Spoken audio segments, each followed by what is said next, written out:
Franck, Léa et tous ceux qui ont rendu possible cette soirée de mobilisation. Moi, je suis Geoffroy et je vais vous faire un petit texte sur les enjeux de Wikileaks. Alors, tout savoir, tout connaître, tout révéler pour pouvoir tout mettre en question et interroger l'ensemble des actions qui sont entreprises par cette machine infernale qui nous gouverne et qui s'appelle État.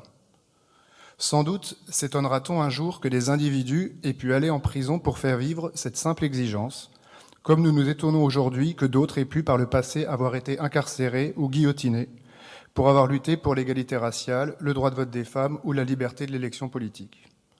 Je ne prends pas ces exemples historiques au hasard. Je suis persuadé en effet que Julian Assange s'inscrit dans la lignée des grandes figures des luttes démocratiques. Il s'inscrit dans la filiation de celles et de ceux qui ont parfois des statuts aujourd'hui dans nos espaces publics et qui ont voulu mettre en question les effets de pouvoir, de domination, de ségrégation que produit l'appareil d'État pour tenter de transformer celui-ci, pour en faire un outil d'émancipation et de protection, et nous de sujétion et de minorisation, des révolutionnaires français à Nelson Mandela, en passant par Olympe de Gouges, Émile Zola, Daniel Ellsberg, Angela Davis et tant d'autres.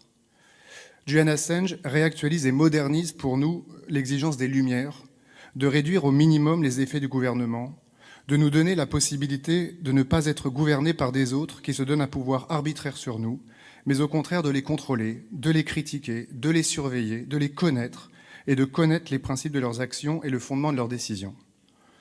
Lorsqu'on pense aux actions de Wikileaks, on pense en général en termes de transparence, et on associe cette organisation à l'exigence d'une transparence absolue. Et nous sommes souvent un peu réticents à accepter ce mot d'ordre. Mais la question que nous devrions alors tous nous poser est « Pourquoi cette exigence nous fait-elle peur ? Pourquoi croit-on si facilement à la nécessité de secrets d'État ? Pourquoi sommes-nous addicts au secret ? Wikileaks propose de nous sevrer de la drogue de l'ignorance en affirmant que l'existence même de secrets d'État est un problème dans des régimes qui se réclament de la démocratie. Si nous acceptons l'existence de secrets d'État, tout un ensemble d'actions menées par ce quelque chose qui s'appelle l'État et qui doit normalement agir en notre nom nous échappe. Nous ne savons ni leurs principes, ni leurs fondements, ni le résultat de leurs actions, de ces actions gouvernementales, militaires, diplomatiques, qui ont pourtant des conséquences considérables sur la vie de chacun, les équilibres géopolitiques, les guerres, les rapports entre les pays. Autrement dit, si nous acceptons la notion de secret d'État, nous acceptons d'être gouvernés par un corps de spécialistes dont les actions se déroulent dans une boîte noire. Et l'État devient donc un principe de gouvernement autonome, arbitraire, le contraire d'un État démocratique soumis à l'impératif de publicité. Dans un entretien, Julian Assange déclare « Vous devez vous représenter l'État comme une sorte de boîte où des informations entrent et d'autres sortent. À l'intérieur de la boîte, certaines informations sont soigneusement cachées et il est probable que celles-ci concernent des abus de pouvoir, des injustices, des affaires de corruption. Aussi, si les citoyens veulent exercer un contrôle démocratique sur leurs États, il faut qu'ils sachent ce qu'il y a dans la boîte. En d'autres termes, en démocratie, la boîte de l'État devrait être quasi transparente.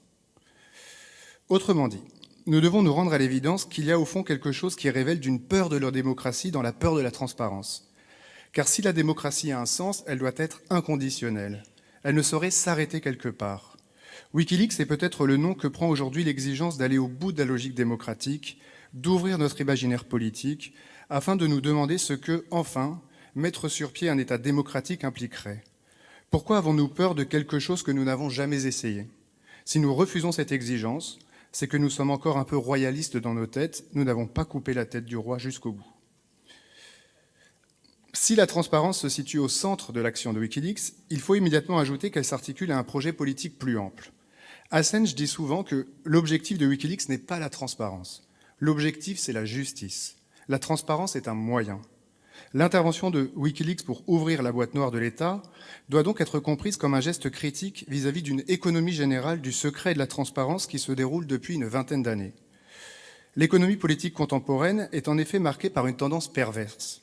Elle consiste à renforcer la logique du secret pour les dominants, le secret des affaires, le secret bancaire, le secret d'État par exemple, mais au contraire, elle tend à accroître la transparence des actions et la vie des gouvernés, à travers la surveillance toujours plus grande de la vie privée, bien sûr, ou les attaques récentes contre le secret des sources, ou le secret entre avocats et clients. Wikileaks résiste à cette construction. Elle essaye d'inverser le cours de l'histoire en invoquant l'idée selon laquelle la recherche de la justice suppose de déployer une exigence exactement contraire. Transparence pour les puissants, surveillance de leurs actions, mais protection du secret et de la vie privée des individus.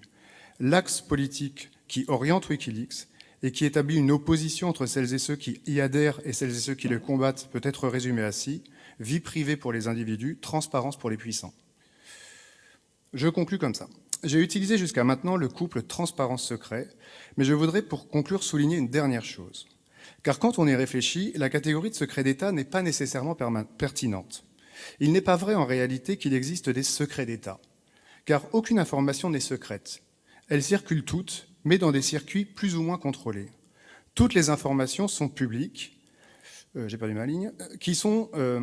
toutes les informations sont publiques, mais les publics qui sont en droit de les connaître sont rigoureusement délimités, notamment par l'appartenance des individus à des cercles restreints, administratifs, politiques, militaires, judiciaires. C'est ce dont vient parler Chelsea Manning sur classer un document. Autrement dit, un secret d'État est une information publique mais cachée, une information publique à l'intérieur d'un groupe restreint et dans le même temps dissimulée à d'autres. Cette notion sert donc en fait à instituer des frontières dans la légitimité de l'accès à l'information. À l'opposition secret-public, il faut donc plutôt substituer l'idée selon laquelle notre monde est composé de gatekeepers qui contrôlent la circulation publique des informations, qui décident quel type de public aura accès à quel type d'informations. Et parmi ces gatekeepers, il faut compter les hommes d'État bien sûr, les militaires, mais aussi à un autre niveau les journalistes, qui décident ou non de sortir une information ou un document. Il faut toujours avoir en tête en ce sens que Wikileaks, en publiant tout, a aussi constitué une entreprise en lutte contre la censure sur la circulation publique des documents qu'opère le journalisme lorsqu'il choisit de publier un document plutôt qu'un autre au nom de sa conception particulière de ce qu'est l'intérêt public. En un sens, c'est le contrôle que tous les gatekeepers exercent sur la circulation des informations que Wikileaks a profondément mis en question.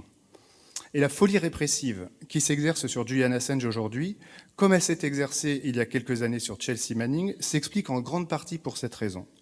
Je rappelle que pour avoir simplement transmis des documents qui montraient des crimes de l'armée américaine, comme Collateral Murder qu'on a vu, ou qui révélaient au public général tout ce qui nous est dissimulé à travers l'activité diplomatique, Chelsea Manning a été condamnée à 35 ans de prison. Lors de sa détention provisoire, elle était enfermée dans une cellule 23 heures sur 24, sans oreiller, sans couverture. Il lui était interdit de faire de l'exercice. Un garde la surveillait en permanence. Quand il y a folie répressive, c'est qu'il y a irrationalité. Et quand il y a irrationalité, c'est qu'il y a passion. On ne mesure sans doute pas à quel point découle pour les hommes d'État, les diplomates, les militaires, les membres des services secrets, les journalistes, une sorte de jouissance du fait d'avoir accès à des informations dont le public, ainsi constitué en masse ignorante et privée. C'est toute une image de soi comme être privilégié, lucide, qui a accès à ce qui est rare, à ce dont les citoyens ordinaires sont exclus, qui structure le rapport à eux-mêmes de celles et ceux qui sont intégrés dans l'appareil d'État. C'est l'une des rémunérations symboliques les plus fortes que l'État procure à celles et ceux qui le servent.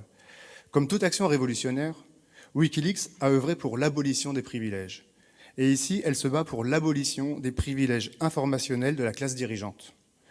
Toute la doctrine de ce site vise à déposséder les membres de l'État de tout ce qui est peut-être le plus précieux pour eux socialement, la capacité à regarder les autres, à nous regarder comme ignorants, et le plaisir corrélatif, le sale plaisir de les dominer.